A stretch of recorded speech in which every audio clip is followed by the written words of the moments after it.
O, mag-shoutout ka na, Totoy. Yung po dati kong eskwela, ayun, nakahubad. Ayan po. Yan daw po uunahin ay tambak dahil nasa gitna ng palayanan. Ito po ay una lang ng 2 araw din sa kabilang project.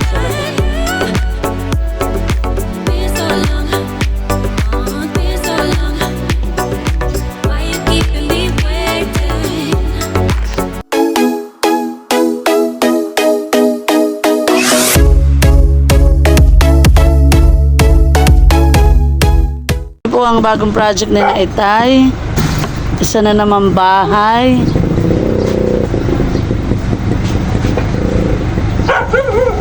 Ito po yung kale-layout lang nung isang araw. Wala pa po yung 1 linggo.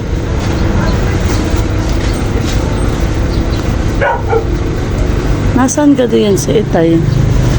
Oo, ay init naman han eh. Tapos si Itay anak ang green.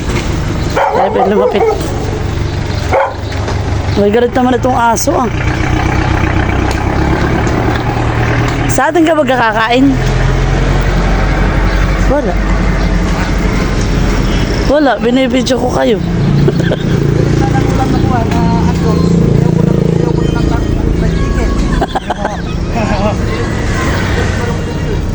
Sabi ko ayaw ko ng fried chicken. Ilang araw na ito, Itay? 4 days. Ayan, 2 po ang kanilang O, mag-shoutout ka na, Totoy. Yung po dati kong eskwela, ayun, nakahubad.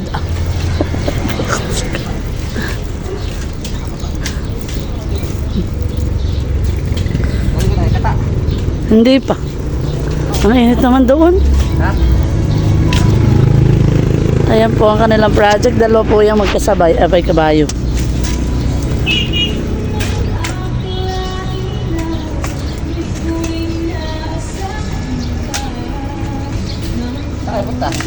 Nandito naman tayo sa pangalawang project ni Itay. Papakita ko po sa inyo. Ito sa gitna ng palayanan.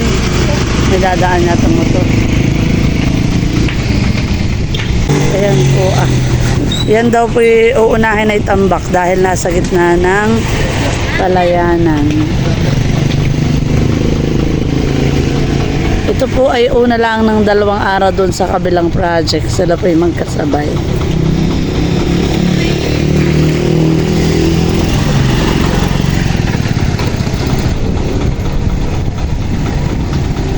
Ay meron na po pala itong asinta. Uunahin daw po dito tambak dahil yan po ay papatayuan ng bahay ay next year pa. May kinalangat maraming project sa Itay. Ako po ngayon ay nandito na sa amin. Ako pala po ay lumabas sa gilid. Bumili ng asukal. Out of stock na po ang aming asukal. Ngayon po ay tayo ay babangkat ng saba. Magluluto po ako ng minatamis na saba. At sayang naman itong saging malapit ng mahinong. Ito po ilaling ka na nanay.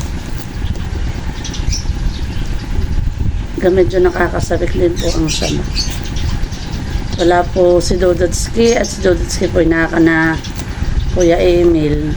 Nung nagpunta po dito si Milot ni Balat kumuha ng bilokaway sumama.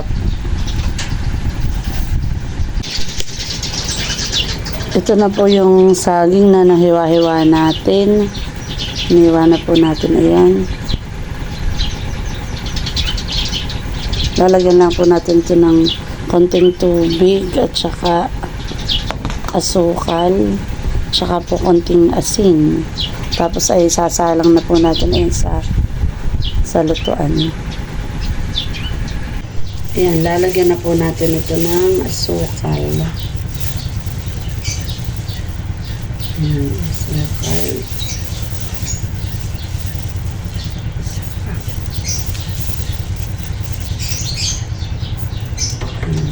Apoyan na po natin.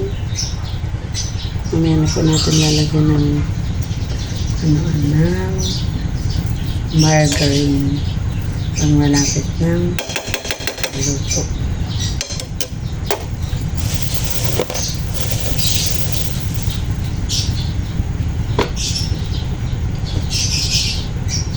Tapos ilalagyan ko po ng kaunting asin para mabalanse.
Tuloy po natin para din magpapay.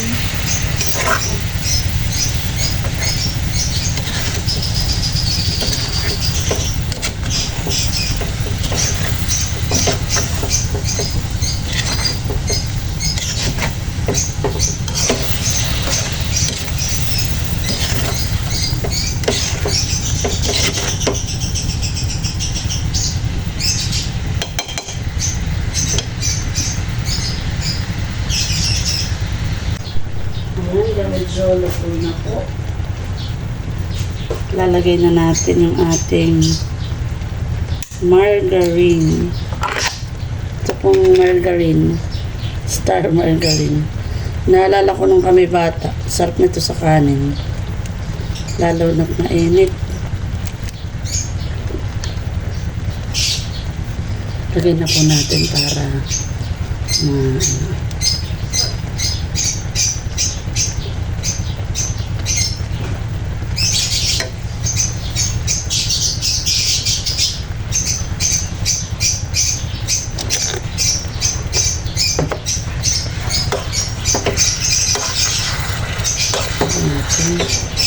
medyo hinog na po yung saging.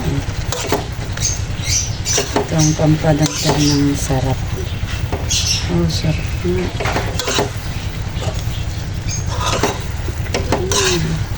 Oh, tamang-tama ito sa kape.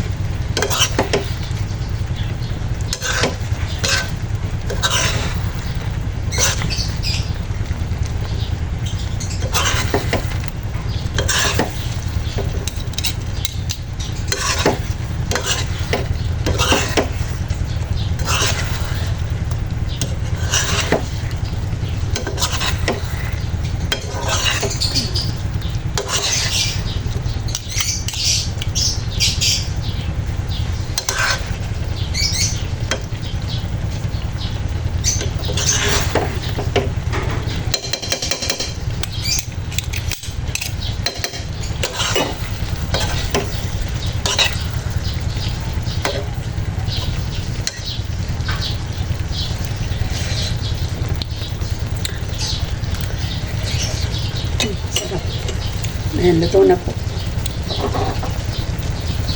Ang ating finished product.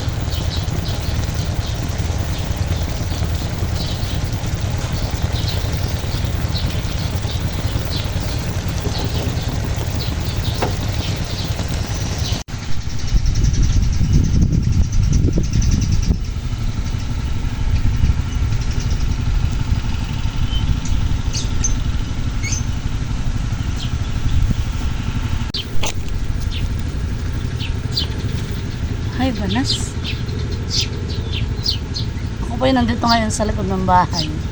At ako po yung magkakape na. Ito po yung kape ko. Manas. Ito po yung almusal ko na. Yung niluto kong saging at saka itong kape. Pero pinaka-paborito ko po, itong Skyflakes ay akin bubuksan at ito yung nilulublog ko sa kape. Ibinababad ko po ng mga ilang minuto saka ako po kakainin. Ito na po ang almusal natin. Ganito po akong kumain ng Skyflakes.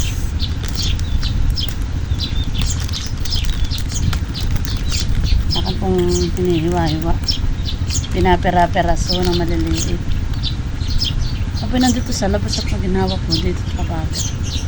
Saka ako po kakainin.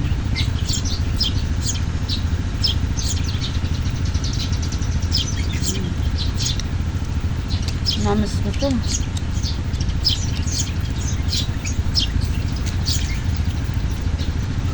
Alis na yan! Pag po wala po si Dodot, ako po inatanawlaan dun ka na ate ini at kung saan nakikita ko na din si Dodot.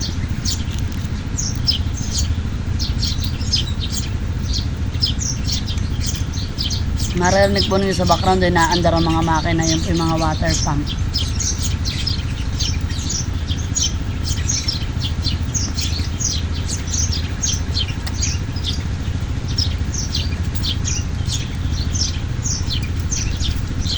Kape po tayo.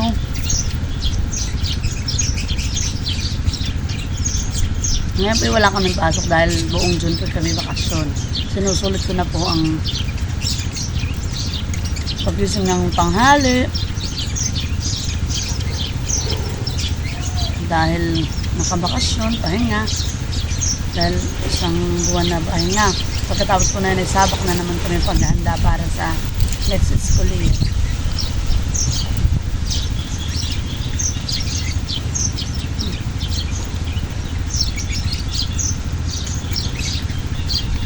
Po, tapos nang kainin ng isang Skyflakes.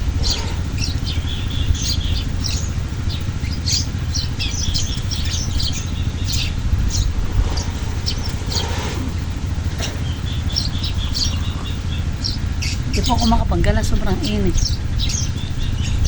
Parang most of the time may nandito lang ako sa bahay. Pero minsan na may nagala din pag may mga pupuntahan.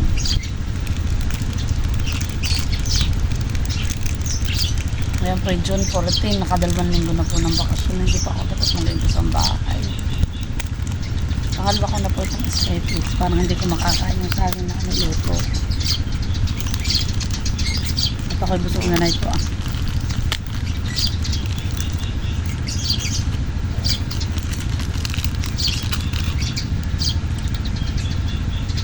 Kaya nandito sa harapan ng palayan na Namilo.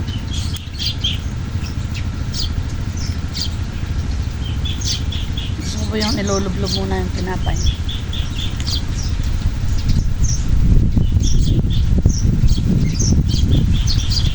Maganda po si tatay. Tatay po yun ang papalaypay.